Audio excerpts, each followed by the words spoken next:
Let us know about the preparation of PSL season 11. Then we will ask you. Yeah, look, I think preparations have been very good. I think obviously with the timing of the arrivals before our first game, I think for all the teams it was quite a short lead-in, but we got plenty of work in, which was absolutely fantastic. So I've been really proud of the efforts of all the players and the staff. Coaching staff have worked really hard. Everyone involved in the franchise has been brilliant. It's been a pretty busy time, pretty hectic time to get everything together. And I've been really pleased and proud of everyone for all their efforts. It's to put this on takes a lot of work. So everyone, from the PCB to all the franchise owners and that, must be applauded, because it's coming together nicely. And I know with a lot of things going on in the world at the moment, bit of uncertainty, I think everyone's doing a wonderful job. Maxwell is going to join you or not?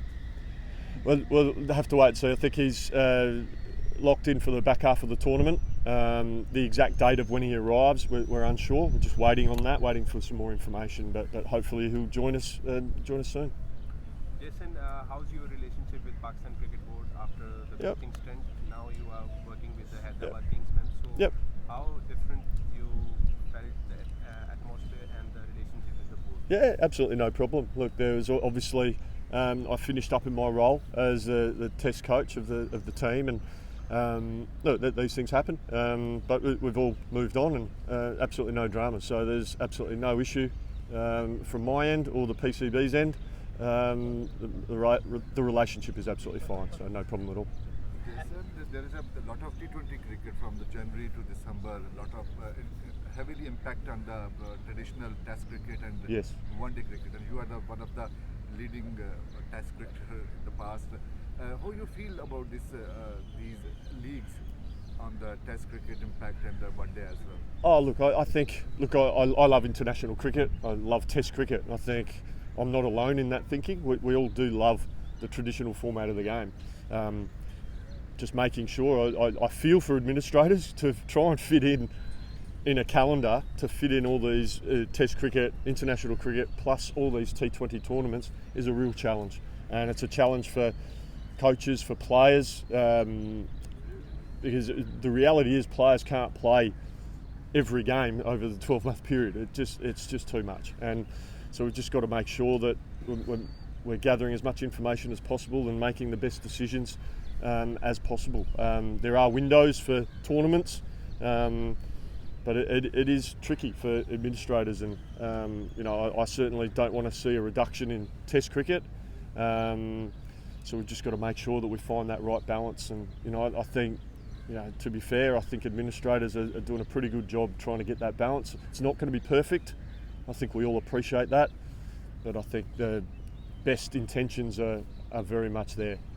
In the past, we have seen a lot of cricketers, especially the fast bowler, playing for the 10-15 years, but now the span of the fast bowler especially is decreasing due to the heavy schedule of the international cricket, especially the T20 cricket. Yeah, look, fast bowling's hard work. There's no doubt about that, and travelling around and playing. This is where I think you see a lot of bowlers are prioritising certain formats of the game. Some players are finishing up playing long form cricket to focus on the shorter forms of the game to prolong their careers. Other players are doing the opposite. We've seen players give up 50 over cricket, for instance, to prioritise Test cricket and T20. Other players prioritise T20. Some prioritise Test cricket, and that's fine. I think it's very, very difficult for fast bowlers to play all three formats all year round. So I think that's just communication and conversations between players, coaches and boards and their franchises to come up with the best solution. And as I said, it's not perfect, but I think the communication piece is really important to make sure everyone's talking and coming up with the best solutions. Saim is the star of your team. He hasn't been in really good nick with the bat. So do you have any talk with him about his role in the team, or how can you improve his batting skills? His role in the team is fine. He's a fine player, Saim Ayub. Players go through periods where they do really well and then they miss out a couple of times, but Saim Ayub is a quality player, and I'm really looking forward to seeing him do really well in this tournament. we're encouraging him to just relax and go out there, watch the ball, see ball, hit ball. That's his best way of playing. He knows where his strengths are and what his strengths are, and play to those. But he's a fine player. What's the update on Muaz Sadaqat?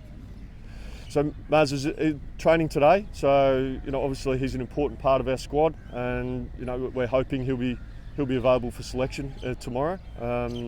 But we just want to see how he trains today, and if he trains well and pulls up well, then he'll certainly come into strong consideration for selection. The last question. Jason, your next match is against Quetta Gladiators, and it's also a day game. Yep. So how's your combination will be? And because your first match you lose quite comprehensively against Lahore. So what's your planning? What will be your combination for tomorrow's match? You'll have to wait and see. I'm not going to give away our secrets just yet. But look, we'll certainly look at our side. The question there from the gentleman about Maz, so we'll see how he pulls up, and he'll come into consideration for selection. And then we'll look at the surface. So there's 2 games on that surface today, and we'll be playing on that same one tomorrow. So we're really keen to see how that plays today, which will then dictate how we structure up our bowling. So whether we play the extra seam bowler or extra spin bowler, we'll learn more today after watching the 2 games that are played, and we'll make that call at the time. So we'll probably know by either tonight or early tomorrow which way we're going to go with that. But yeah, and as for the batting, yeah, we're 1 game into the tournament, so we'll just look at what we think is going to be the best combination to play against Quetta tomorrow, and we'll make those calls. We have seen Usman Khan in opening slot Yep. in the other match. So is his role is defined? Yes, yes it is. Look, there's obviously flexibility. So we're not set in stone that players have to play in one certain position or the other. So you'll have to wait and see. We've got options. The great thing about Usman Khan is that he's such a flexible player. He can bat anywhere from 1 to 6. So we're very blessed with that, that we've got a player, such a dynamic player that can play multiple roles. And we'll just have a look at where we think he can be best suited for us going into the game tomorrow and subsequent games. Jason, which one of the young guys has impressed you a lot, and when you thought that they had a lot of bright future? Oh, look, I'm not going to name individuals. We've got a number of quality young players. Really excited, and I think we can. Hopefully you'll see a number of these guys get an opportunity at some point during the tournament. But they're training so well. They're learning a lot from their seniors, which is really good. Our overseas players, our captain is brilliant, Marnus Labuschagne. The way he's communicating with his team and the senior players, and also the young kids that are just coming in. I mean, these guys have grown up watching Marnus play international cricket, and now they're sharing a dressing room with him and having a coffee with him in the hotel, and they're just loving it and learning as much as they can. And that's what we're going to encourage as a coaching staff, encourage our young players to continue to learn as much as they can from our more experienced players. And we say to them, look, if there's an opportunity, just be ready to grab that. So train well, learn as much as you can, and then if an opportunity comes to get a game, then just be ready to take it. Thank you very much. Thank you very much.